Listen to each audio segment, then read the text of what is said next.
Durante siglos, su nombre ha sido sinónimo de traición. Fue convertida en leyenda, en insulto, en símbolo del desprecio a lo propio.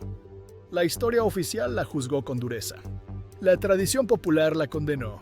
Pero si apartamos la niebla del mito y miramos con atención, descubrimos a una figura mucho más compleja.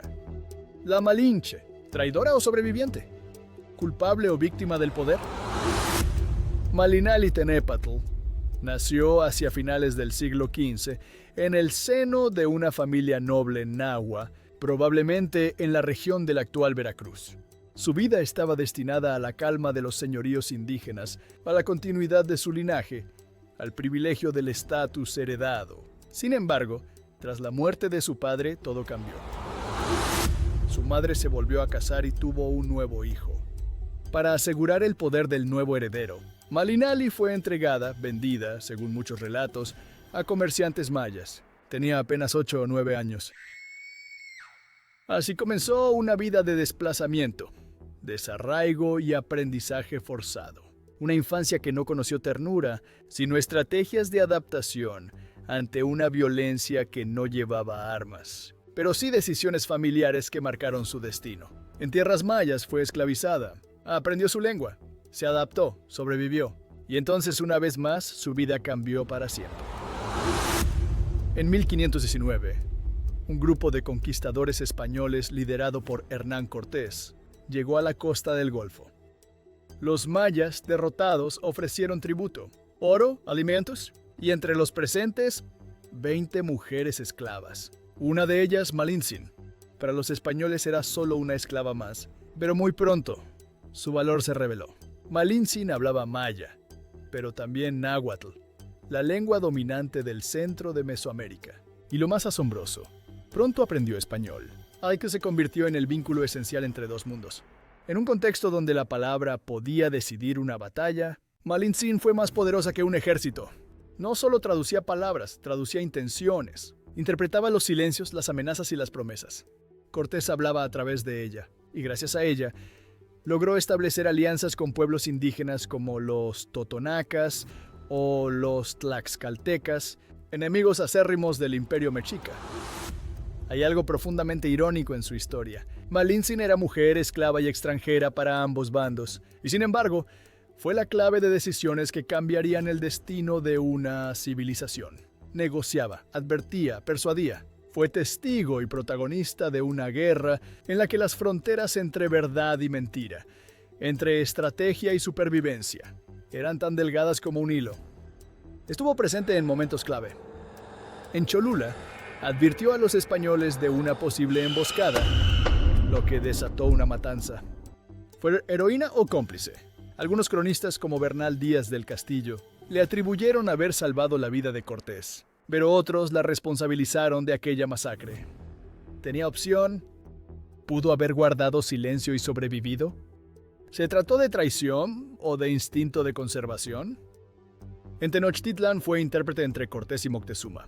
No llevaba armas, pero sus palabras abrían puertas o encendían fuegos. El lenguaje era su espada.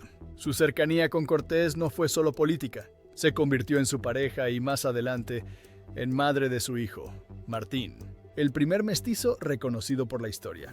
Una figura simbólica de lo que vendría después. La mezcla, la fractura, el nacimiento de una nueva identidad. Muchos la vieron como cómplice de la conquista, como instrumento de destrucción. Pero, ¿realmente tuvo una elección? Desde su niñez fue despojada de su libertad, de su hogar, de su identidad. ¿Acaso podía oponerse a los conquistadores? ¿Negarse a colaborar y esperar misericordia? ¿Qué hubiese pasado si se negaba? En una época donde la muerte era la respuesta más común a la desobediencia, la obediencia se volvía a veces el único camino posible. Quizás su papel fue trágico, pero también profundamente humano. Quiso sobrevivir, y en ese acto, se volvió parte fundamental de un proceso que cambió el destino de un continente. Su inteligencia, su capacidad para adaptarse, su dominio de los lenguajes, la convirtieron en indispensable. Y como muchas mujeres en la historia, su participación fue crucial pero castigada con el olvido o la difamación. Después de la caída de Tenochtitlan, su figura se fue apagando. No existen retratos fieles, Apenas menciones en las crónicas. Fue relegada, usada, olvidada. Su nombre fue transformado en adjetivo, malinchista, para señalar al que prefiere lo extranjero, al que traiciona su cultura. Pero esa condena simplifica y falsea su historia. La Malinche no traicionó a un pueblo, fue vendida por él. No eligió un bando.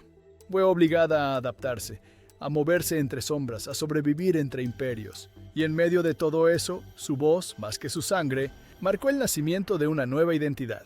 Su hijo con Cortés Martín fue símbolo viviente del mestizaje. La unión de dos mundos que jamás volverían a ser los mismos. La conquista no fue solo una derrota militar, fue una fusión violenta, pero también inevitable. En ese cruce, Malintzin fue puente, fue canal, fue carne y fue historia. Quizá por eso incomoda tanto, porque encarna una verdad difícil. Que muchas veces los cimientos de las naciones no se construyen con héroes o villanos, sino con personas que solo trataron de sobrevivir. Hoy, siglos después, su historia sigue generando debate, sigue dividiendo opiniones. Pero una cosa es cierta, sin ella la historia de América sería otra, muy distinta. La Malinche fue esclava, intérprete, madre, diplomática, figura histórica y símbolo. Fue muchas cosas, pero nunca simple. Su legado vive en la lengua que hablas, en la mezcla que eres, en la historia que compartimos. Y quizás ya es hora de dejar de juzgarla con ojos del presente para empezar a entenderla con el corazón de la historia. Si esta historia te hizo ver el pasado con otros ojos, dale like, compártelo y suscríbete. Porque aquí no solo contamos historia, esto es épico y real.